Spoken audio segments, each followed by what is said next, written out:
Here. Ocala. Singer. Here. Moran. Here. Rice. Here. Harris. Trainier. Here. Benefield. Here. Fritz. Freitag. Here. Gold. Here. Dallas. Here. Frizzalone. Yeah. Winfrey. Here. Parker. Here. Haley Ferry. Babish. Wilhelmy. Hart. Yes. Manello. Weigel. Collins. Berry. And Eustace. You do have a quorum. Okay, I'm going to try to make this no longer than it needs to be. So, we have the approval of minutes from March 12th. Moved. Second. Second. Any additions or corrections? Hearing none, all in favor? Aye. Opposed, motion carries. Next we have miscellaneous information on ESDB board. The first item on here is the resolution reorganizing the 911 board on October 18, 2007. This board has been reorganized. It's been organized, reorganized. It's been organized more than once, and the membership has been different at various times. Now, we changed it again in 2007. Prior to that, I think we changed it in 2003, maybe. Bruce, do you recall? Around 2003. And that had less, the membership was fewer dispatch centers and more general membership. And that was to give it maybe a little bit more balance, not to give more influence to one segment of the emergency board. So, I believe we should take another look at the makeup of the board. Things change, dispatch centers close, seats are taken off, the size of the board, who has representation. So I guess I'd like to ask the board: is there an interest in looking at the board and whether in the makeup of the board and whether we might have an interest in doing some reorganization there? Okay, Mr. Mayor. Mr. Munis, I would like to see us take another look at the reorganization. I had an opportunity to review the minutes and the information that was given to us and some of the things that were happening in '07 and even the board's charge and all the things that they're needing to do. I'm just concerned that it seems to be not very well balanced. And I think it would be, and when the state's regulations only call for a requirement of 5 folks on the board, that, at a committee level, when you're taking a look at allocating resources and looking at the design of technology and systems, I think having way too many people on there might pose some problems. I know back in '07, we took the advice of Steve and his group and taking a look at all the different representations, and we tried it out for a while, but I think it's time to sit here and review it again. Get some oil. Yes, I just wanted to ask Chuck, you say it's not very well balanced. Why would you say that, and what would make it well balanced? What do you mean? I think when you start taking a look at the numbers, you have a huge number in the public safety area, the law. I have to take, this is a very slow PDF, so it would take me a while to go and get the numbers down. But I just want to know. no, in just taking a look at the numbers, I just don't think that we need 16 people with those large numbers to sit and look at the kind of execution of duties that these guys need to do. I'd like to be shown that again, we need to have it or we don't. That's what I'm saying. We just need to bring it open for conversation. Sure, I can understand that. I mean, I've heard you tell me it's only we have 26 people on the county board, so I get it. One of the things I would tell everyone to consider is that many of the people, folks that sit on that board are benefactors of the board action. Now, therefore, I think sometimes that potentially, I think, creates problems. And I think potentially there's conflicts. And so I think that would be my concern, Jackie, that, that you're a benefactor of what the board is doing. For example, we vote, but if you were going to be a benefactor of the action, you would not participate, correct? And Right. So I think, and not that I think there's anything wrong. I'm just saying that sometimes I think you need enough folks on a board that are not going to, your organizations are not going to benefit from the action of the board. So, I mean, I think that's would be one of my concerns. And I would agree with that, Jim, and the only other thing I would add to that is that maybe this is one of those layers of government that Illinois apparently has too many of, that we shouldn't have, and maybe this board should be underneath some other board, meaning the duties should be assumed by the board. That's an ongoing debate too, but remember, this was put there By referendum. And so it's there. The board itself was referendum, Well, when the or the function. when the citizens voted to put in a fee and created the SB board and a fee, so it was done by voters' actions. Yes, it was done by referendum. But nothing that said it had to be a separate I don't board. think we can eliminate it without referendum.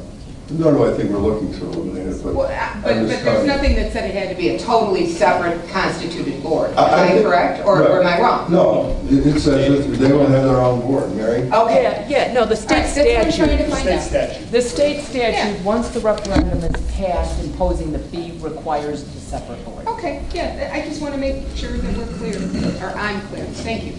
So, Mr. Singer? Yeah, I think that, I think your comments are on target, Jim.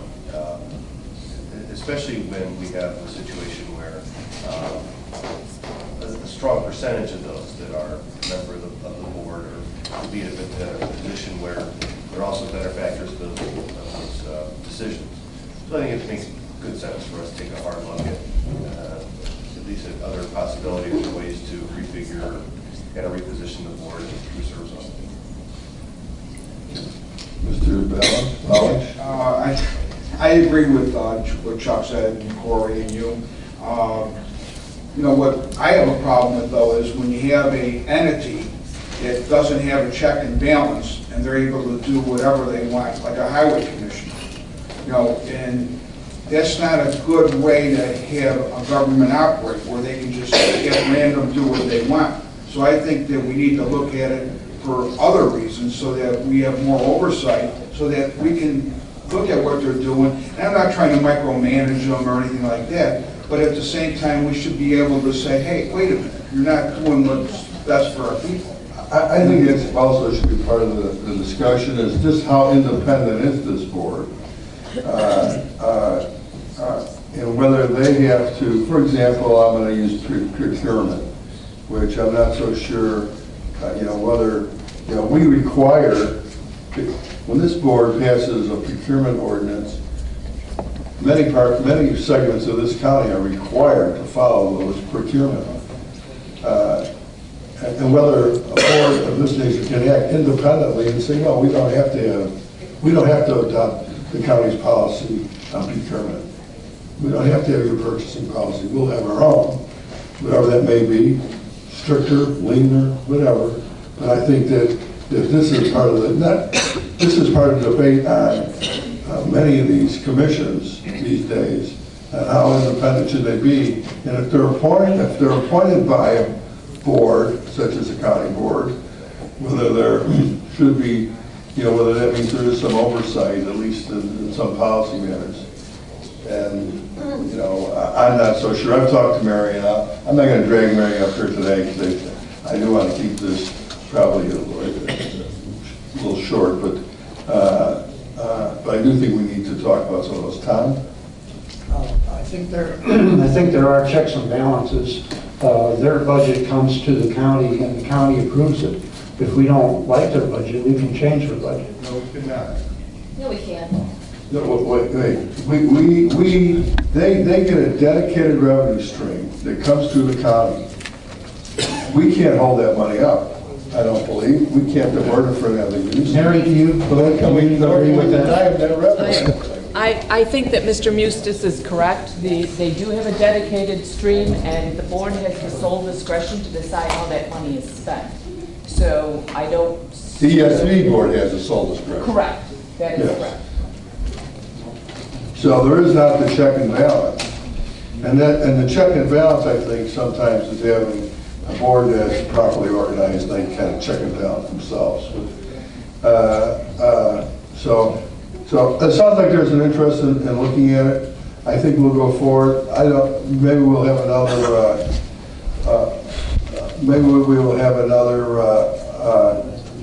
meeting of the whole. We can talk how you might want to do it, whether we want to split up into an ad hoc subcommittee that can start looking at it. We do this in conjunction probably with the executive's office if they have an interest. If they don't have an interest, then we'll just move forward as a board. But Bob, if you haven't had a chance to talk, I'm going to recognize you. If you've had a chance, let's move on. Go ahead, Bob. All right. Thank you, Mr. Mustis. The question that I have to have, maybe this is if this was the will of the people by a referendum, maybe we need to actually talk to our state legislators about this, because it sounds like we're actually delving into another area that's actually basically powers were given to this board by the state legislature in the past, and I don't know if they have the size of the board or... Yeah, our power as a board is we determine the makeup of that board. Correct. And so that is part of the check and balance. You know, to say, the state legislature, the state statute totally leaves that up to our discretion on how we want that board organized. But today, I think the question, unless I'm mistaken, we're actually looking at the size of the board, but now we're actually talking about what they're empowered to do, which is two separate entities, right? No, we're not talking about what they're empowered to do. I mean, that's coming up, but I think it's clear on their powers. They're an independent board. Once they're constituted, we don't have any oversight. Our only oversight, I think, is on The size. and the appointment of the committee members. Nick, did you want to say something? I see you came down. I mean, I know we're trying to keep this short today, and I know the folks who are representing the ETSB staff, lawyer, and member, as I'm a member, haven't had a chance to speak, but yesterday we had committee meetings where we were reviewing legislation that is currently working its way through the General Assembly, which does deal with some of these issues, not so much about the makeup, but the number of PSAPs as part of an ongoing effort of consolidation. And we have seen, and we'll kind of just say this for the board's membership here, our county board members, we have been reducing the number of PSAPs, which in effect is reducing the size of our ETSB board, because every time a PSAP consolidates with another PSAP, for example, Bolingbrook winning with Westcom, they lose their seat on the board, and Westcom represents it. Bolingbrook wasn't part of the ESP board initially. But they weren't part of the system. Well, they weren't originally, but they have been. But they have. Saying that's not elimination. Well, they were never part of it. Then let's use Wilmington as an example. They were part of it, and they consolidated Westcom. Other dispatch centers are considering consolidation, but I'm just saying the board is consolidating. You're right that the county board has the right and should look at the composition, and the ETSB board is looking at that too, because as part of recommendations we can make, but I guess the real question here, and I don't want to cut you off, Nick, is there an interest in discussing the makeup of the board? Doesn't mean we're going to change it, but well, the executive's office would definitely be participating in that, and we were a major player last time with the board, county board, in reorganizing. So would be the first time we've done it. We need a motion for discussion. No, I think that we'll have another meeting. Okay. What we'll probably do is, if there's a consensus of the committee of the whole here, the executive committee will take it up as an item, and I think we would have to do a separate makeup of a board, which is not just going to be county board members, it'll be members from the executive staff, probably some representation from the folks who deliver the services of a 911 or the benefactors of the ESP board, whatever. So we'll try to make it an even keel board, a committee to review it, so, all right? Okay, so we'll just handle that through the executive session. I don't think we need to take any action here, do we, Bruce? We'll just do it at the executive session, okay. Thank you. And then the EST creation of powers. You know, I don't know if we should need to spend a lot of time on this. I think we put it on, just get to, if we can get some direction from Mary. I think we were more interested in, does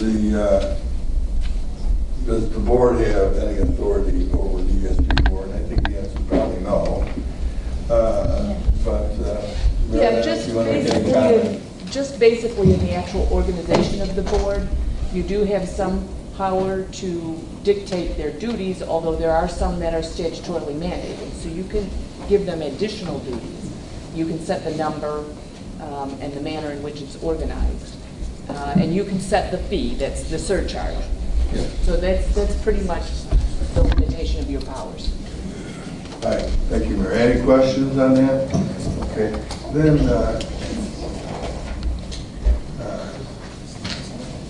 in our old business, we have, we had, now there's, and I'm going to make this brief, but I'm going to perhaps start out, maybe we can ask, and Mr. Figved, I will probably direct this more towards you, but certainly any of you folks can speak up. You gave us a presentation on dispatching 911, the services that the 911 dispatching centers provide and so forth. And I've never thought that was the function of the ESTV board. I mean, my understanding of the ESTV board is that it is a support organization that supports the dispatching centers. You have really no function in actual dispatching, but that the ESP board is a support system to the dispatch centers, primarily for technology, to make sure that they're up to snuff. And you didn't touch on much of that. I wouldn't mind to hear exactly, and I think it would be well served for people to hear the investment that the ESP board has made in dispatch centers. This may be a discussion for another day, because I don't want to spend a lot of time on this. But I want this board to have an understanding what the function of the ESP board is. And it's not a dispatching function, it's a support system. So maybe you'd like to touch on that a little bit. Steve? Sure.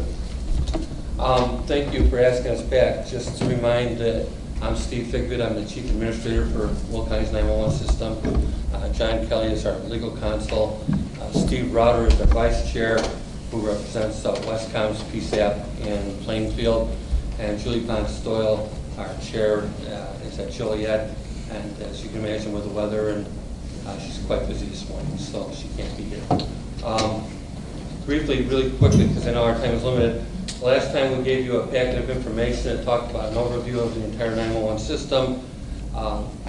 We recognize that you've gone paperless, and so I gave you each a thumb drive, or flash drive this morning. Included in that is a document giving you an oversight of our staff, our organizational chart, our department responsibilities, staff biographies, job descriptions, and salary information. That looks like this. We've also included on your drive the ETSB's policies and procedures, including procurement that indicates that we follow the county's purchasing program.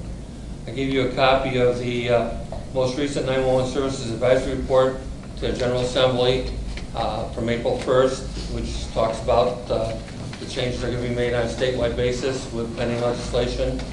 And I also gave you an overview of that legislation and how it will affect 911 in Illinois, especially here in Will County. So you've got additional homework to take a look at. We gave it to you electronically so you can look at that on your own. So last time when we presented, we ran out of time. We didn't get a chance to talk about technology and current projects, and I appreciate Mr. Wilson letting us have a chance to finish that up. So, Will County, being one of the largest 911 systems in the state of Illinois, is very proud that we are one of also the leaders in the nation as far as technology and advancement of technology towards a new format of 911. 911 has been around for 25 years now. It's been based on copper wires in the ground from central offices at telephone companies to your homes, to your phones that are plugged into the wall. That's how it's formed, and that's what it's been based on. Since then, we saw a transition to wireless phones and cell phones, and today more than 80% of all the calls we receive come from wireless phones. There's problems with that technology as far as 911 goes, and the fact that we haven't kept up with everything that's expected that you see on TV and you see on the telephone commercials. So you cannot right now text 911. We're on the verge of offering it to our citizens this year. We cannot take video or film. We cannot pinpoint your location accurately. We can pinpoint the cell tower that your call is coming from, and we can get close, but we cannot pinpoint your building, your floor, your office, or your apartment. The FCC is working really hard to mandate those technologies, but right now, calling on a cell phone is pretty limited to the information we get. If you call still on a hardline phone, a wireline phone, we do get your name and your address and your location right off the bat, but on cell phones, it's an entirely different world. And now we have the new area of VoIP phones, voice over internet protocol phones, which could place you wherever your phone is being billed to. So it doesn't necessarily mean it's going to be calling from your house, that we know where your house is. We're finding a lot of problems with some of our school districts and our large corporations who contract for those services, and the phone is based in Canada or someplace else in the United States. Or if you give your phone to one of your children who's attending a university outside the state of Illinois, they dial 911, it's probably going to come back to your home billing address and not where they're at whatever state they're at. So we're working with all of those problems. We have future technology coming on with the automotive industry of being able to relay to us actual on-time accident information. They want to be able to tell us how fast the car was going, how many people are in the car, what damage is done. A lot of technology coming forward, and we're calling all of this next generation 911. And so we're trying to move to an IP or an internet protocol platform, get away from copper lines in the ground, and move into the internet and the cloud and work in that program. We've been updating our equipment all along. We did our first generation upgrade of IP equipment about 5 years ago. Right now we're currently in our second upgrade of that equipment because it's reached end of life. So we're preparing each of the PSAPs to be able to move to that technology.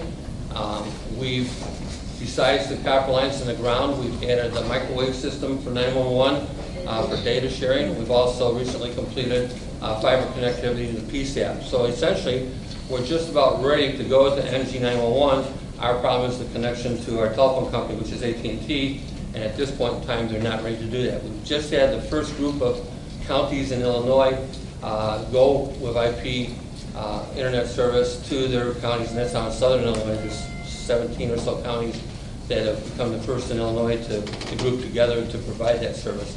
There's another small group working out in north central Illinois, around the whole county, that's getting ready to do that. And we've been working really closely with the 7 counties that surround us, Kankakee, Grundy, Kane, Kendall, DuPage, Cook, to see if in fact the progress that we're making and they're trying to make is there's not an opportunity for us to work together to consolidate in that direction also on a regional basis.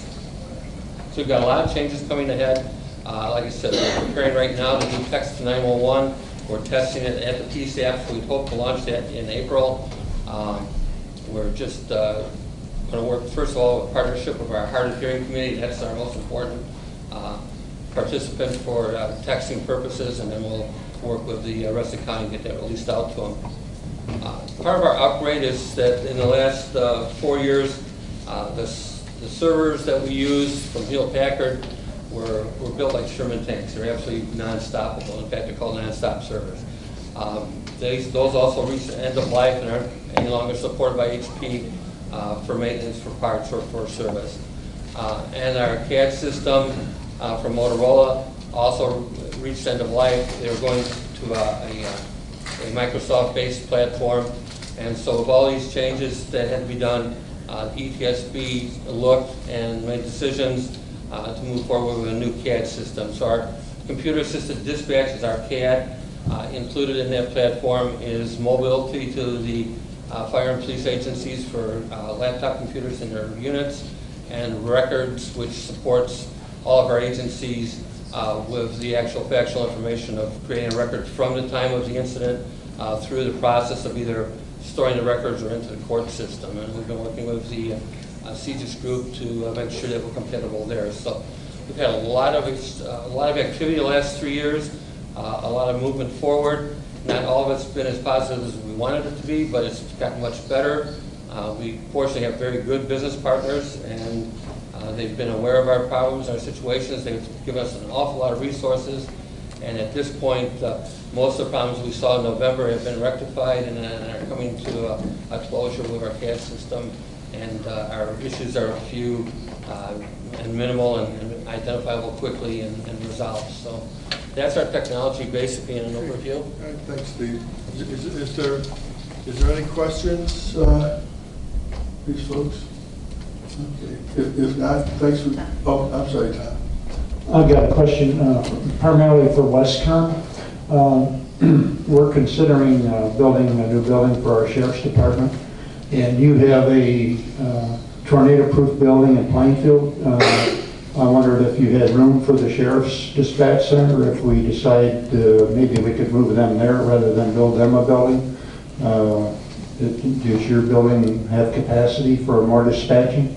Yes, we built a 20-year project, meaning we built for today and 20 years out. We kind of polished up our crystal ball to figure out what the state was going towards. We are now seeing the culmination of what the state is imposing very shortly, which is additional consolidation. Since I've been there since 2006, we've taken on Braidwood, Wilmington, and Bolingbrook, so we are on a trend to add more agencies. Currently today, our main floor can accommodate 20 consoles. We populate that with 12 today. We've got a separate room in case somebody wants to co-locate with us that could accommodate another 8 consoles. We've got meeting rooms, office space, and that kind of thing. So we're well positioned to take on additional agencies over time. And if the sheriff's office were to approach us on that, they would have to apply just like any other agency approaching Westcom. We've got a very stepwise way to look at technology, staffing, and other considerations. If it's a benefit for them to come on to Westcom, then we would certainly consider them. It requires a supermajority of our membership to take on any new member. So we are open to any and all discussions as far as additional consolidations. What we're seeing, the trend right now at the state level is that the state would like to see us cut our number of PSAPs in half. We have 6 today, meaning we would have to go to 3, and we would be in a position to take on additional agencies within Will County and also outside of Will County. Currently, Westcom is in DuPage, Will, Grundy, and Kendall counties, and we're working with agencies in that entire footprint. Good question, Tom. A good question. That's something we do have to take up, whether we move our dispatching into a consolidated facility. And by the way, I do think maybe ESP board did the study many years ago. There was a study, and it was 3 dispatch. That's what Will County could operate with 3 dispatch. Yeah, 3 studies over 20 years, and they all say the same thing. Yeah, 3 studies over 20 years, and they all said the same thing. The other thing to note is that the current legislation that's being, we should see some legislative language at any moment. It also involves incentives from the state, monetary incentives from the state to assist us in additional consolidations, which we've never enjoyed before. I'm sorry, can you say that? So they're going to give you incentives for consolidation? That's what's proposed. That's what's proposed, okay.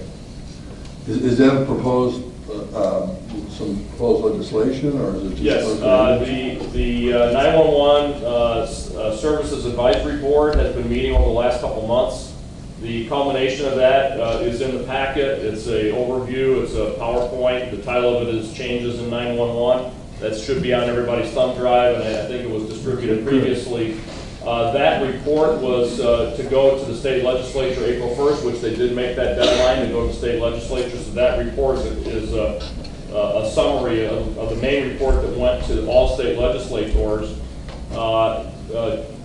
Representative Bradley's office, he's from Marion, Illinois. He's the chairman of that 911 SAB, and it's his office that is proposing the actual legislative language. We do not have a bill number assigned yet. There are 5 shell bills that he had started. We anticipate something coming out very shortly on legislative language. It's a fairly complex law. There's a lot of moving parts. There's a significant impact to Will County, and we need to look as a county, and Ms. Hart's committee is going to be hearing from us shortly on the overview of it, but there's, just like any other legislation, there's pluses and minuses. We all have to understand with our eyes wide open.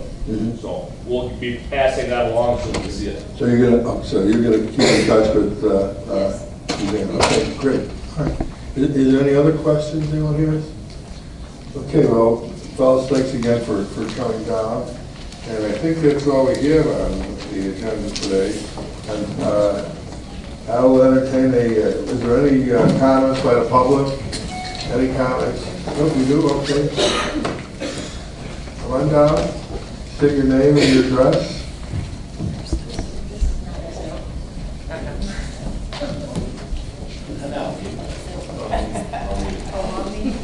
Wrong meeting, okay. Well, stick around, there'll be another meeting.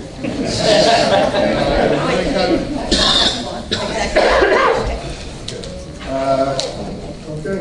Motion to adjourn. Motion to adjourn. All in favor? Aye. Thanks.